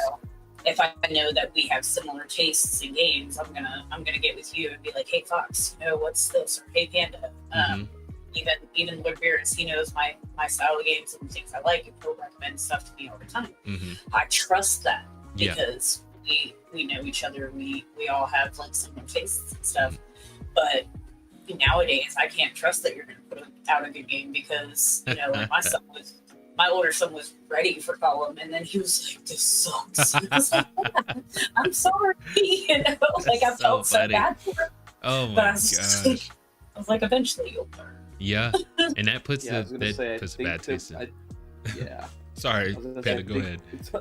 yeah, sorry about that. No, at this point, it's you're better off watching somebody that's not sponsored to make the video. Yes, Yeah, exactly. I've been watching a lot of YouTubers that are just React channels, right? That they get the game like, hey, I'm gonna play this game. They're not sponsored by the company, and they Yeah. give an honest input, right? Mhm. They Yeah. will tell you if it's bad or it's good. But you know, if you pay a YouTuber such an amount of money, they're gonna only keep the good things about that game. Yeah. That's why it's better to make sure you're watching somebody that's not being Mhm. paid to play it. 100%. Yeah, Because I agree that's with already going to be on the top of somebody's mind. It's like, oh, they paid you to to play this game or to speak, to play the game, to advertise the game. I'm automatically going to think that you are giving it a better judgment than it should have, because you're getting paid to do it. So you feel the Exactly. obligation not to trash it. You know what I mean? I've got trust issues, so All right, yeah, real I'm not quick. gonna go. I'll be all over Reddit talk about where they being honest. We're gonna get through the last bit of comments. We were kind of all over the place on this one. I still think we had a really great discussion on like on everything as a whole. We got into a little bit of everything, and I love that. We did. I loved it, but we've all had like a hard week and a hard day and stuff like that, so we're a little scattered because we got thrown off our schedule. Yeah. Hopefully, y'all have enjoyed. Lord Beer says Utrums is how it's pronounced. It's basically the Krang species. They were supposed to be in TMNT 2 movie. Oh, no way. The Next Mutation was the TV show you were talking about before. Yes. that introduced the female turtle. Yeah, and you were right. It was a Krang. Yeah. I wish they would have I've got to read more of the comics. Right now, I'm still looking for the crossover between TMNT and the Power Rangers. I'm still looking for all of those. I want to say they've got 2 series out, and I've got 1 book of the second series. So I need all of the first, and then I need the rest of the second. It's weird. It's stupid. Anyway. You know what's funny I get that. is Fortnite bases their releases off of comics. So depending if Power Rangers and Teenage Mutant Ninja Turtles has a new comic coming out, is why they're coming out with the skins to advertise from. Oh my gosh, I gotta see. So don't be surprised if you see like a Fortnite character in the next issue of the comic book, because they do something like that. They better not do that. They did a whole. They did a whole. Fox is like, no.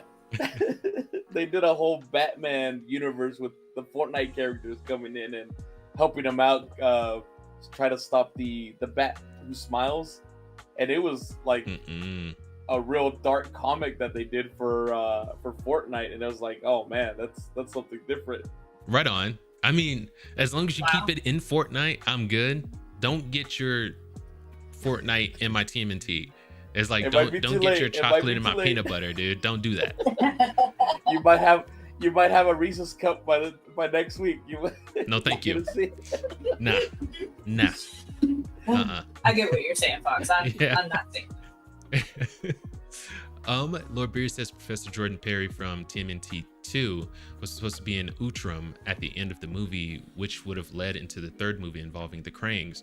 The story got scrapped for unknown reasons. They should have stuck with that, because them going back in time with the 3rd movie, everyone hated that movie.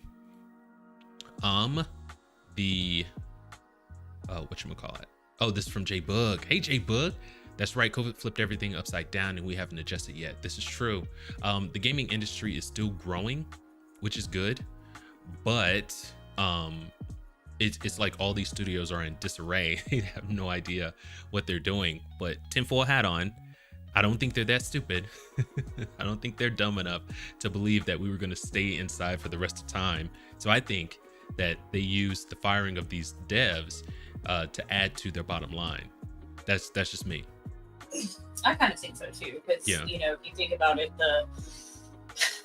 the uppers, like the CEOs and stuff, they're gonna want their bonuses. They're gonna want their Yep. gifts, their packages, their perks, and their salaries. Yep. And their stock options and all that good stuff. The stockholders want their stuff, and they Yep. want everything else. So yeah, you're absolutely right, because that's unfortunately the greed of the industry. Oh yeah.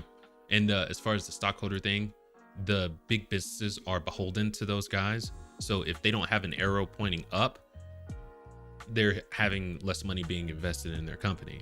So that really sucks, because if it's I'm not going to make, like with Sony, projected to miss their mark by like just 5 million. I mean, it's not nothing, but 5 million units,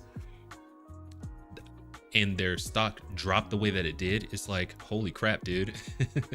it's like, yeah, it's insane how something like that will just mess up the stocks. Yeah. Sorry, we got one of the other co-stars here. Right on. Look at him, cutie. I mean, that's the same thing we're talking about, right? If they don't see sales on all these big games that came out, they're gonna assume that the console's not doing well. Being all these AAA games that came out last year and this year are part of the quarterly sales. So I mean, the Suicide Squad was probably not one of them, but I don't think Sony has released anything in the last quarter for games at all, other than DLC for God of War and them just talking about remakes. So of course they're just there. That's what of course CEOs see. It's like, you haven't sold anything in the last 3 months. So what are you gonna do? Do we have to cut? Do we have to make something new, or do we have to just keep going what they're going with? But it seems like Sony does that every year, is through like the beginning of the year, they don't really release anything, and then they ramp up closer to mid-year. If not by Christmas, you'll have something new to look forward to. And I want to say, I believe that the talk this year is the Pro. The Pro should be coming out. Yeah. Towards the end of this year, I want to say. That's what I heard anyway. And I believe that's what they're looking forward to. Is, I mean, it doesn't look good in number wise, but once the Pro comes out, hopefully no COVID-based illnesses come back out that is going to stop them from, releasing. We better not get another plague at hand. Yeah, no, man. But you know what I mean? Yeah. Oh yeah. That's I mean, to this day, I think it's still kind of hard to find a PS5. I mean, you could go to Best Buy and there's still going to be like one or two, compared to like having 6 or 7 Xboxes in stock. People are still going to go for what's available, right? If you can get an Xbox, you'll buy it. I know we were talking about this offline, is we almost switched to go get an Xbox because that was what was available. Yes. But again, the mindset that Xbox had is, we're going to make different consoles for the people that can't afford it, right? You were talking about how economic times hit pretty hard, but at the same time, Xbox made 4 different consoles for 4 different, categories of the people that needed it, right? That's right. You got your Xbox S, X, and then they did the other versions of the Xbox eventually, but like, that's the way to do it, right? I mean, it's not the way to do it, because now they're talking about doing the exclusivity all around, but is it because they shot themselves in the foot because they made too many consoles and they didn't sell them all? Or is it because this is the only way to bring in more people to buy what they want? Right on. I think their goal is to try to bring more people and gear them towards Xbox. I'm almost certain that Xbox really thought, with all the problems that PS5 were having, that they would better in sales. I really do. I mean, and just 3 of us here were thinking of switching. How many others were? Just because we wanted new games. Yeah. And so, PS5 isn't really doing bad, but they're trying to go too far, too high. Yeah, I think this is they're back in their PS3 days, where they think that they could just do whatever and people would just buy, But I do agree that I don't know how many more people are going to buy PS5s, because I want to say they're at like 50 million PS5 sold, and PS4 is sold like 117 million. the PS3 was like at 84 million, and the PS2 sold like 150 million. I don't know if they'll ever see numbers like that again. You know, probably not. Maybe PS3 numbers, but not, you know, PS4 and PS2 numbers. Well, I don't think PS4 is where it started getting expensive for all of this. Like, yeah, I had to really wait to get one of those. Yeah, because of how much it costs. Same. And like I was telling you before, like, you know, there were extraordinary circumstances that allowed me to get my PS5. So I just kind of lucked out with money as far as that goes. But you know, also Panda was right. Like, we don't usually see anything like from PlayStation coming out until like the end of spring, beginning of summer, and then like their big stuff they always hit around the holidays because they are very smart about how to capitalize on holidays. Yeah. So we'll probably see more from them later. We've got a handful of comments left to get through. I'm gonna power through them real quick. The next mutation was the TV show with Venus. Yes, that is the other blue female turtle, Venus the female sister turtle. I didn't know that she was the sister. Maybe I didn't watch very closely. It was produced by Saban that did Power Rangers. Hope that clears up the confusion. Oh, is it? Okay. Hit me up on Twitter, because I would love to know if that is in like the same universe and that's why they're doing that crossover. Let me know, Lord Beerus. J-Bug says, with Xbox giving up on the console wars, they're positioning itself to be an automatic subscription for gamers to have because Xbox Game Pass is gold for them. I made that point in the last live stream that we had. With them pushing so hard for Game Pass, they're setting themselves up as the Netflix for gaming whenever it gets there. We saw with Google Stadia, people aren't ready to just kind of make that change like 100%. They still like consoles and everything like that, and I think that's why Xbox has that hybrid kind of strategy going. So whenever that coin flips or that switch flips and people go to subscription services, there's Xbox standing right there, the catalog, the technology, and everything like that. So they'll be at the top, ready and waiting for people to come subscribe. J-Bug, it seems like they have been nothing but remakes. Oh, dude, yes. The Last of Us. That's about it. Lord Beerus, don't feel bad, geek. I'd rather buy the DVD of any movie I like and watch it from my home and not have to deal with people in public places and have any snacks from comfort of my home. I'm with you, geek. Yes, and have any snacks. Yeah. Thank you, Lord Beerus. Yeah, I mean, it's just more comfy. Like, you know, you're not going to miss anything because if you have to go to the bathroom or get a snack or something, you can pause whatever it is. Yep. It's also, I'm sorry, but those video rentals on demand, you get them for 24 hours. So you know, you can be like, dude, I just watched this movie. It was really good. Come over and watch it with me to a buddy. And, you know, so when COVID came out and they were doing like dual releases or just releasing new movies on streaming services, people really saw it's like, oh, it is awesome watching a newly released movie at home where I can pause it and eat dinner and all the other stuff without having to go out and deal with other people sneezing on me, the sticky floors of the theater. Oh god. Christmas Day, I was watching the new Wonder Woman. Right on. Like immediately, like I was like, open your presents, I got something to do. See, there you go.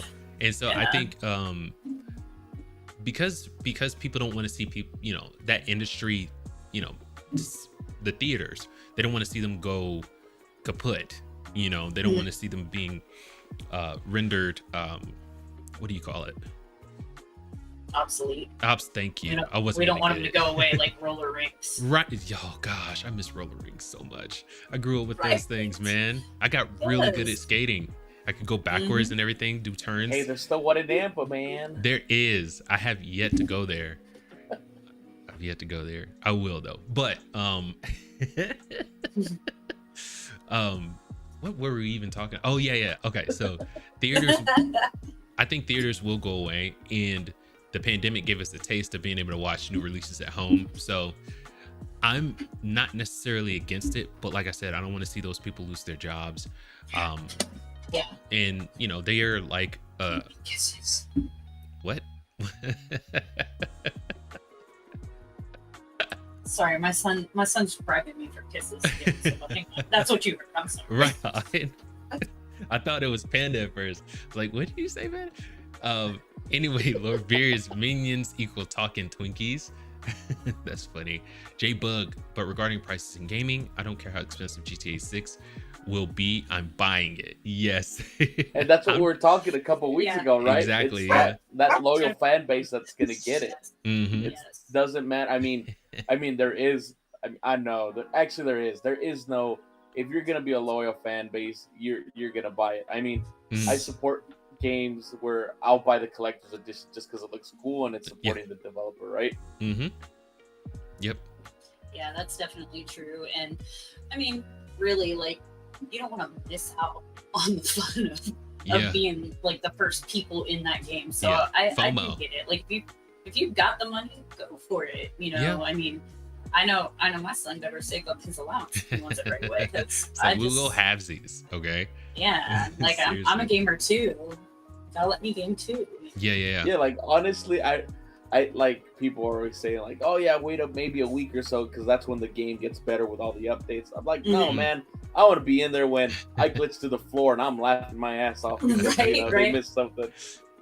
Right on. That happened to me with Assassin's Creed. Like, they did an upgrade or an update and added something, and I'm like, minding my own business, just walking through, and suddenly I'm in the air. Yeah.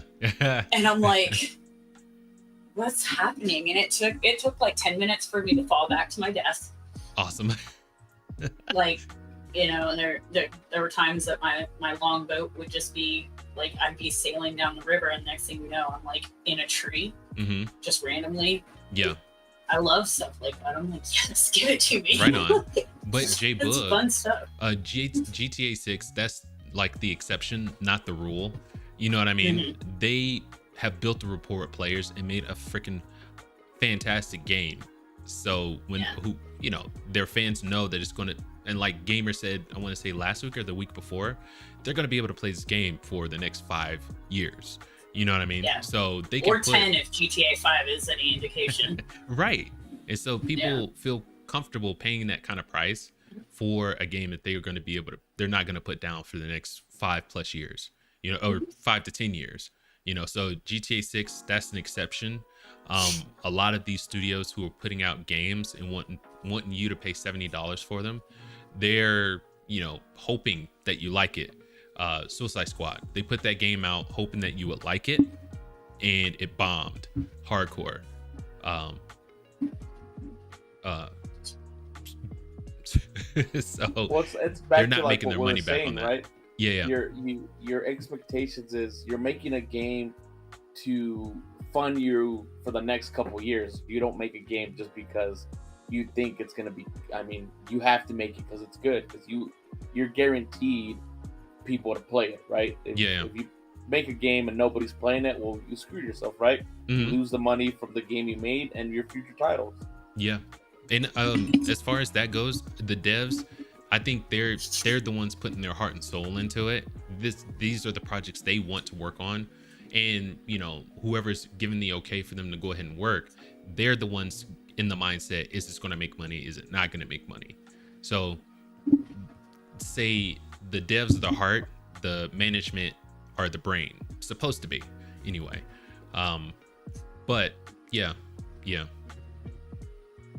I agree with that. The devs are definitely the heart. Yeah. Oh yeah. And honestly, you know, the actors that are doing all this motion capture and the voicing are really great. Like Hellblade 2. Oh yeah. The actress, like, I mean, you know, she went and learned martial arts so that she could do more of the motion capture. Right on. I did not know that. I know Hellblade is amazing. I love that game. I like it better than God of War, but because they're in the same kind of Norse. The game. Yeah. Well, I'm big on Viking and Norse mythology, so I'm pretty much playing anything that has that. So. Yeah, and I liked it better just because of, I think it's a really good story, but it's a lot closer to the Norse mythology than God of War was. you know. But Lord Beerus, again, since you love crossovers, I bet you never heard of Batman crossing over with TMNT, huh? Yes, yes, yeah, of course. I bought the movie on YouTube, but I still haven't gotten through it because, you know, my kids, they're wild children. You know, it's a wonder that we can, you know, get their hair brushed and them to brush their teeth and all that good stuff, because they rip and run all the time. My son's the only one that is not absolutely wild, that belongs in the woods somewhere, you know, eating berries off of bushes. Oh yeah, and it's not until they all hit a certain age that you can start doing things like watching your own TV shows and your own movies and stuff. Like, yeah, so the struggle's real. Lord Beerus, we have a Gamer Geek Gato cameo. That's right. Look. Oh, Gato. Here, Gato. There he is. I couldn't get him in the camera frame. Cuore, Gato. From Puss in Boots. Yes. Yeah. He's Love so epic. He's like so scary. All right, J Boog. That's right, guys. Come to the dark side, the Xbox side. Yeah, he's a big Xbox guy. J Boog. If it helps, we've got one in the house, so we're good. We got the One and the Series S. Yes. Give me one quick. Oh, never mind. It's retreating. I gotta sneeze, but it's saying I'll hit you up later. Okay. J Boog. Yes, Rockstar is GOAT. Red Dead Redemption 3 is next on my list. 100%. I can take or leave Grand Theft Auto, but Red Dead Redemption, that's my deal. You know what's funny is I've never finished the second one just because it's so big of a game. You know what I mean? It's just, it's a big game, right? Mm-hmm. You need time to play it, and I just can never sit down and really play it. Right on. Yeah, dude. I bought it and didn't play it for a while, and then I put the series on YouTube, the live playthrough, finished it. Amazing, awesome game. And last one to Lord Beerus. He says baby foxes. Yeah, they shoot, man. If they could live in a hole around all the dirt and the grubs, they would do it. My girls, especially. My son, he's like, 9 months, so he doesn't know any better. But my two girls, they're 5 and 3. Dude, whatever. They could go out into the wilderness and just live for the rest of their lives, dude. It's surprising how rough and tumble girls really are. Like people don't think that, and then you're just like, oh no, like, we came home and she was rolling in the mud pile. And people are like, no, not a girl. Yes, they're monsters. It's like my mom. They're definitely wild. My mom would tell us stories of her growing up, and she would just always fight the boys until the boys got bigger than her. And then she got... I still fought the boys even when they were bigger. Like, I was so bad. Yeah. Oh yeah. And then the last one from Lord Beerus, the sneeze hits me up later. Dude, that's a new thing. Yeah, it went back. It was like, I see you're busy. I'll just bother you later. Right. But yeah. That's the last one. That's the oh wow. Here, hold on. Let me do this. So that was the last chat. Thank you guys, J Boog, John DBZ, and Lord Beerus. Thank you so much for coming through. I think we're going to wrap it up. Thank you guys for always coming. I know this was such a kind of a screwy stream, but you guys came through, and I really appreciate it. I had fun with it. I think Panda did too. Yeah. It was, yeah. I brought my ADHD with me today. I was gonna say, I don't mind the time. It's always fun talking about all this. Yeah. Right on. Thank you guys for coming and for chatting and, and helping us out with topics and discussions. It's always such a blast to do this every week. It is freaking. But if you want to get a hold of Gamer Geek and Panda, we still do have their socials scrolling on the screen, so definitely show them some love. We appreciate everybody that's stopped by.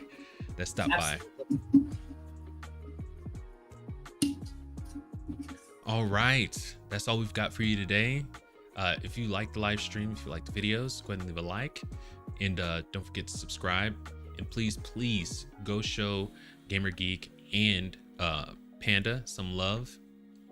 They're really smart, sharp. They know what they're talking about, and I'm sure they would appreciate it. I would appreciate it too. That's all we've got for today.